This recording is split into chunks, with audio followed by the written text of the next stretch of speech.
What is up guys, it's Nithya and I'm here in a new location, which is pretty obviously my dorm room. I actually just moved on campus this semester, so I've only been here for about 2 weeks now.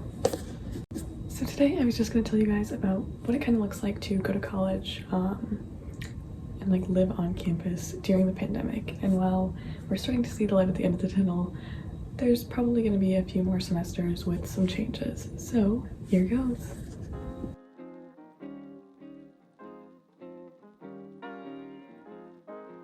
So this year at my school, Michigan State, all of the dorms are single occupancy only. So I have this whole room to myself. Here's a quick little 360 of what my room looks like.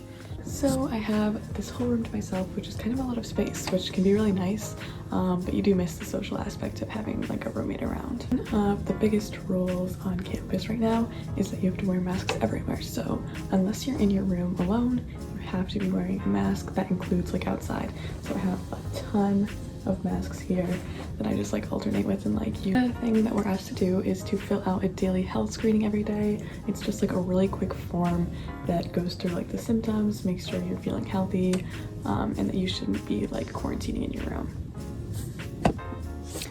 Another new like COVID thing that we have at my university is mandatory weekly testing. So one day a week you submit a test and then you get results 24 hours later. So this is kind of what the test looks like. There's a couple of like test tubes in here and you just have to spit into them and then submit it to like a service center and they do the test for you. This is definitely really helpful, really cool, because you're always getting tested, so it makes sure that you know you're safe, and it helps with like contact tracing and stuff, and it's super easy. It literally takes me like 2 minutes once a week. School also has super strict policies about like guests, social distancing. You should never be within 6 feet of like more than one person, so you're only allowed to have one guest in your room, no overnight guests, stuff like that. All the dining halls are like socially distanced and they're grab and go, so there's really nowhere to sit within the dining halls.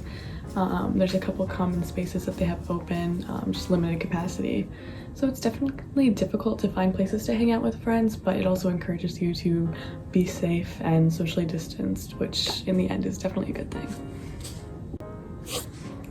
Things like clubs, recitations, labs, even rushing for like sororities and fraternities, all of that stuff is happening over Zoom this year, once again just to keep everyone safe. So it's definitely an adjustment, and it's kind of weird not to have as many people around in the campus to be as active as you'd normally expect it to be, but it's all for the safety of others, and definitely all good things in place, and things that we'll probably be seeing for a couple more months at least, as we work through this last few, hopefully, bumps of the whole pandemic. And all colleges and universities have like a different take on how they handle the pandemic, the different social distancing procedures, the different amounts of like in-person classes and stuff like that. It all varies between colleges, but some of this you can expect to see at your schools. It might already be happening at the schools you go to. Hopefully this helped you guys get like a better look at how school looks different in these times. And as always, best of luck on all of your college endeavors.